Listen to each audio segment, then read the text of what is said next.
I was in Bali helping facilitate a retreat, and I was having a personal meltdown, if you will, about my finances. I was quickly running out of money and wasn't sure where money was going to be coming from for the rest of my stay in Bali.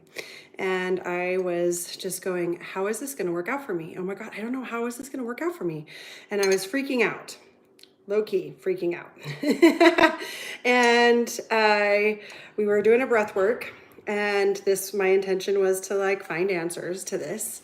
And I was just, going, okay, universe, source, God, guides, higher self. How is this going to work out for me? I don't know how this is going to work out for me. And there was a simple shift in the way that I asked the question. And it was powerful. So I want to share it with you all as I add some lemon juice to my tea here.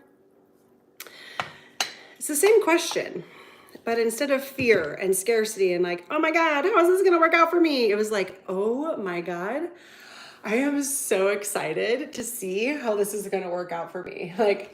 Bring it on, universe. I'm so ready for this. And just that simple shift allowed me to feel free to be able to find the answer, find the solution. And I had multiple ideas come to me, and one of them paid off immediately. I got money that day in my account.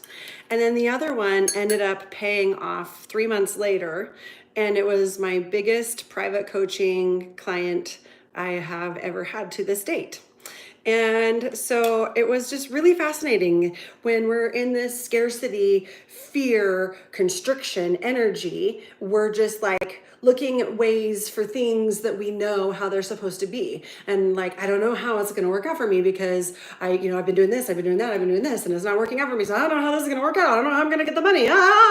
And we're in scarcity and fear, and it closes us off to options and opportunities. And when you make this simple shift, same question, just energetically, oh my God, how is this going to work out for me?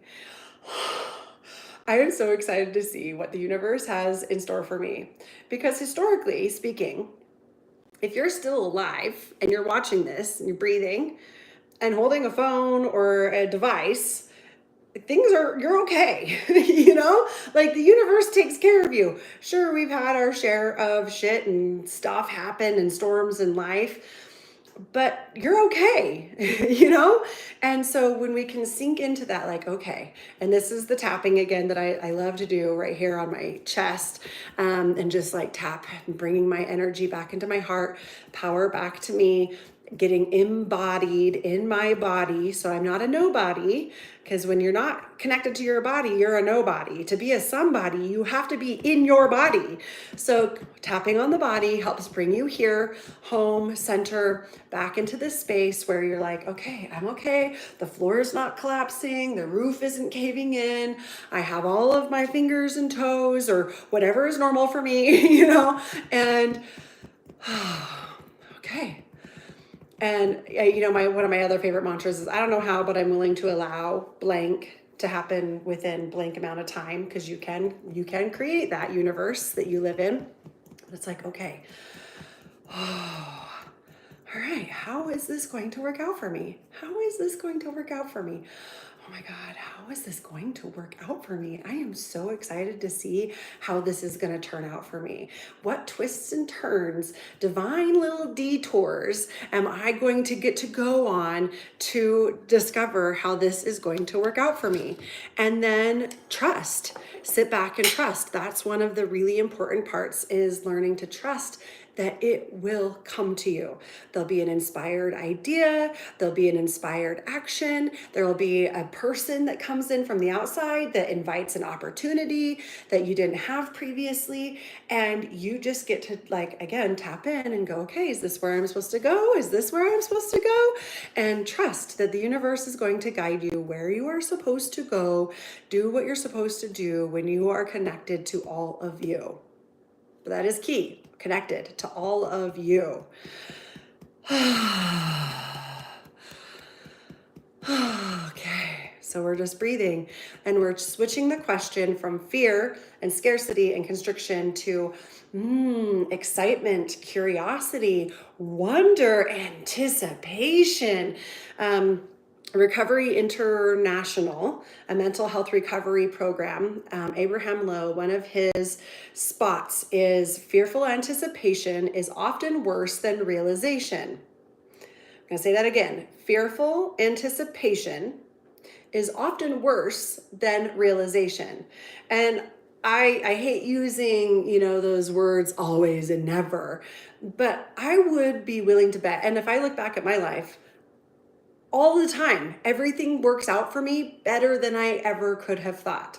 In fact, I'm going to take you on a little trip over to this quote in our kitchen that I love so much. Life can only be understood backwards, but it must be lived forwards. So this fearful anticipation it's normal because nobody knows what's coming. Nobody knows what we're supposed to be doing. And to think that we should is setting yourself up for failure.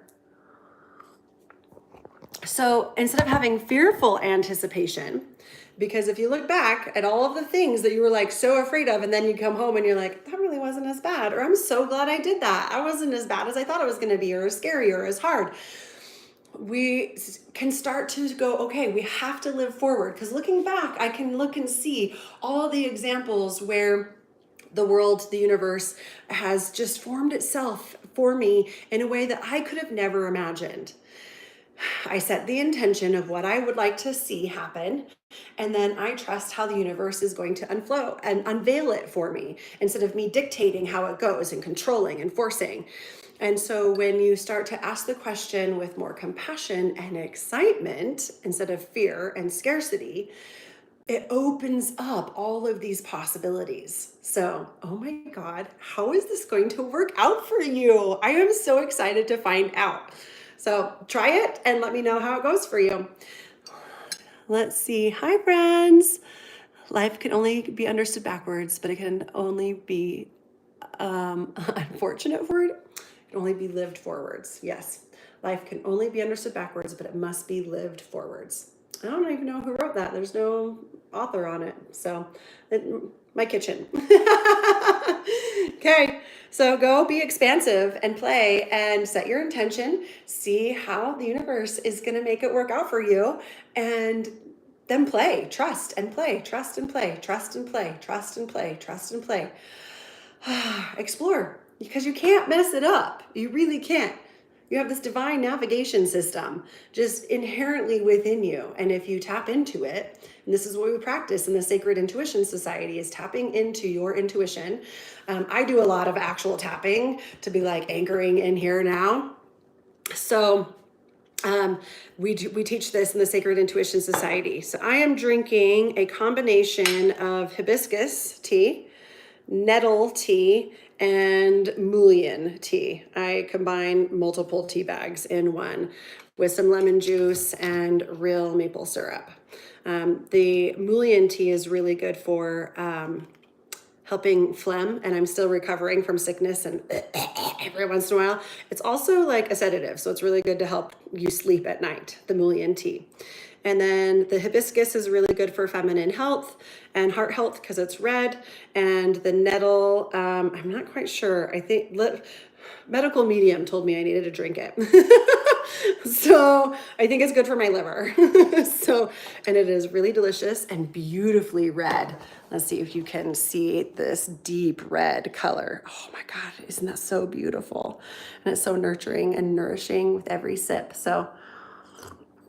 And then my cup, best day ever. Okay, have a beautiful, beautiful night. And let me know, please come back and like try it. And then please come back and let me know how it worked out for you. Because I love hearing if it works or if it didn't, how you played with it or changed it, because make it yours. Listen to it right here. Listen to your intuition. And what is your intuition guide? How to shift and transition from fear into excitement, curiosity. Okay. Love you. Bye.